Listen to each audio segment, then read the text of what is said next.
UP board के विद्यार्थियों को अब वीर सावरकर के इतिहास के बारे में पढ़ाया जाएगा। हालांकि कई महापुरुषों के बारे में पढ़ाया जाएगा, राजा राम मोहन राय हैं, इनके अलावा और भी नाम इसमें शामिल है। लेकिन विवाद खड़ा हो रहा है। समाजवादी पार्टी का कहना यह है कि भारतीय जनता पार्टी उनके बारे में पढ़ाने का प्रयास करे जिन्होंने अंग्रेजी हुकूमत के सामने माफी मांगी थी। हमारे साथ राज्य मंत्री हैं गुलाब देवी। सबसे पहले तो मैम ये बताइए कि जो यूपी बोर्ड में वीर सावरकर का आप लोग एक कोर्स लाने जा रहे हैं, उनके बारे में पढ़ाया जाएगा, इसके पीछे का क्या मकसद है? देखो, नैतिक शिक्षा हमेशा से चली आ रही है।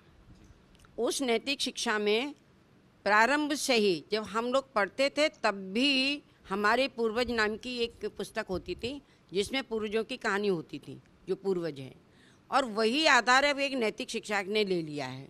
उसमें जितने हमारे क्रांतिकारी वीर हुए हैं सबका जीवन परिचय है, तो उस अलग नहीं है वीर सावरकर जी का, उन्हीं के साथ में है जिन्होंने इस देश की स्वतंत्रता के लिए, भारत माता की रक्षा के लिए अपने जीवन का उत्सर्ग किया, हर प्रकार से परेशानी उठाई और आज हम आज़ाद हुए।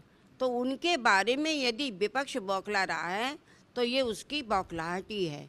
उनको पूरा इतिहास पढ़ना चाहिए और देखना चाहिए कि हमारे किसी भी क्रांतिकारी वीर ने कभी भी अंग्रेजों से माफ़ी नहीं मांगी। समाजवादी पार्टी के जो प्रवक्ता हैं उनका कहना यह है कि वीर सावरकर ने जो हमारे क्रांतिकारी थे उनके बारे में अंग्रेज़ों को जानकारी दी थी, जिसके बाद उनकी हत्याएं हुई हैं, एक लेटर लिखकर माफ़ी मांगी है। मतलब अंग्रेज़ी हुकूमत के सामने उन्होंने घुटने टेके थे। तो भारतीय जनता पार्टी है या सरकार है वो इसके बारे में क्यों पढ़ाना चाह रही है? भगत सिंह कौन पढ़ेगा, चंद्रशेखर आज़ाद कौन पढ़ेगा? फिर ये उनका अपना विचार है, ऐसा कहीं पर भी नहीं है। हमारी किसी ने भी, ना सुभाष चंद्र बोस ने, ना सरदार भगत सिंह जी ने, ना चंद्रशेखर जी आज़ाद ने, और ना ही वीर सावरकर जी ने, किसी ने भी अंग्रेजों के सामने माफ़ी नहीं मांगी।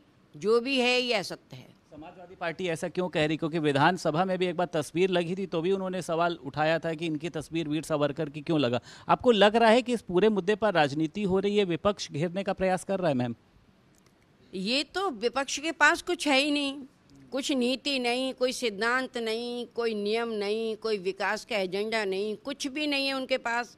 तो वो सिवाय बौखलाहट के अलावा कुछ करते नहीं है। आपको लगता है कि वीर सावरकर के इतिहास के बारे में बच्चे पढ़कर उनसे सीखने का प्रयास करेंगे, जो भी उनकी विचारधारा रही है उसको सीखेंगे?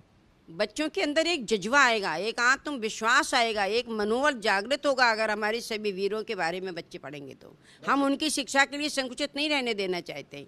अभी आप देखिए, मदरसों का मामला चल रहा था, तब भी विपक्ष ने मुद्दा उठाया था कि विपक्ष में मतलब इस तरह से मदरसों के साथ में क्यों छेड़छाड़ की जा रही है।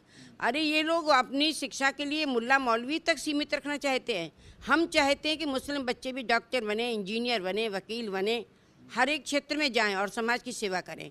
तो इनकी तो, विपक्ष की तो बात ही मत करिए, ये बौखलाहट है जो सामने आ रही है। बहुत शुक्रिया मैम। तो हमारे साथ राज्य मंत्री गुलाब देवी मौजूद थी और इनका कहना यह है कि विपक्ष की जो सोच है वो बहुत संकुचित है, लेकिन हम चाहते हैं कि बच्चे वीर सावरकर के बारे में पढ़ें और उनकी विचारधारा को अपने जीवन में उतारने का प्रयास करें।